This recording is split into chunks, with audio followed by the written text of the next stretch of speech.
All right, this is Mr. Wyrick, and we're just going to go through the review real quick. Question number 1, identify the different angles that have these relationships in pairs. Alternate interior should be angle 3 and angle 5 right here and right here. Alternate sides in between the parallel lines. And then also angle 4 and angle 6. These are also alternate interior. Alternate exterior, same thing, but outside the parallel lines. That would be angle 2 and angle 8, as well as angle 1 and angle 7. So those across like that. The corresponding angles, there's a lot of these. Angle 2 and angle 6, because they're both in the top left. Angle 1 and angle 5, because they're both in the top right. Angle 3 and angle 7, because they're both in the bottom left. And then angle 4 and angle 8, because they are both in the bottom right.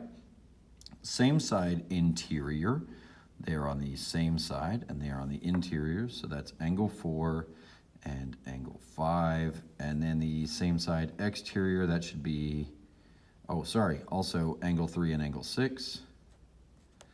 And then same side exterior would be angle 2 and angle 7, as well as angle 1 and angle 8. They always go in pairs, and you have to have a pair. Which angle relationships are congruent and which ones are supplementary? Alternate interior are congruent, alternate exterior are congruent, corresponding are congruent, same side exterior are supplementary, and same side interior, both of these are supplementary. Okay, hopefully that'll be a pretty good guide for any question about identifying those on the test. The very next question asks you to use those identification things. Find the values for x and y from the figure. These two are same side interior. If you extend the lines, it kind of helps you see that. So this is 5y plus 120 equals 180. That means that when we subtract 120, we get 5y equals 60. We divide by 5, and we get y is 12. On the other side of this, again, if we extend it, it's a little easier to see, but these are alternate interiors. So 2x is equal to 108, divide by 2, and we get x is 54. Find the values for x and y from this figure. Again, we have alternate interior. That's 3x minus 3 is equal to 60, because those are congruent.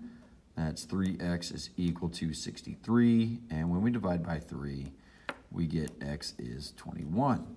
These two are a linear pair, so they should add up to 180. So 4y plus 4 plus 60 is equal to 180. That's 4y plus 4 is equal to 120. That's 4y is equal to 116. Now this seems like it'd be tough to divide out, but 4 goes into 16 4 times, and 4 goes into 125 times. So that's 29 for my value for y. What is the slope between the following points? You always do the change in y, that would be 8, over the change in x, that would be 1, so that's just 8. The change in y, which is 0, over the change in x, that's 2, so that's a slope of 0. The change in y, which is 3, over the change in x, which is 0, which means this one is undefined.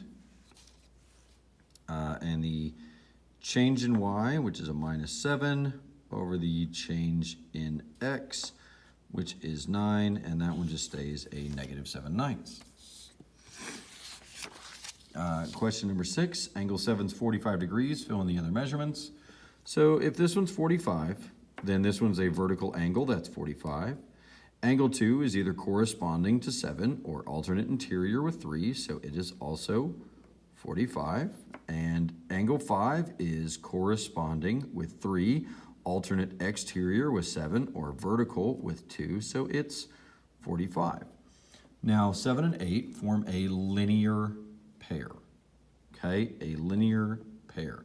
So if they are a linear pair, that means they're going to add together to make 180. 180 minus 45 is going to be 135. So every other angle on here should be 135. 135. Create 4 lines, one with a positive slope. This one has a positive slope. One with a negative slope. This one has a negative slope.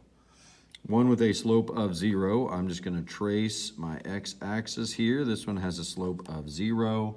And one with an undefined slope, I will trace x equals 3 here. That's straight up and down. This one has an undefined slope. And then question number 8, the last one. The red line, oops, this is red. In the digital version, you can't see it here on paper, is a perpendicular bisector if the distance from line A to that line is, or from point A to that line is 10.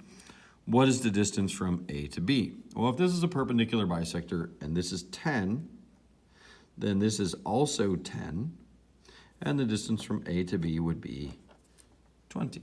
You'll notice that these have these little circles because that's also marked as congruent. That means that we can tell for sure this is a perpendicular bisector. Hopefully that helps you, and good luck on your test tomorrow.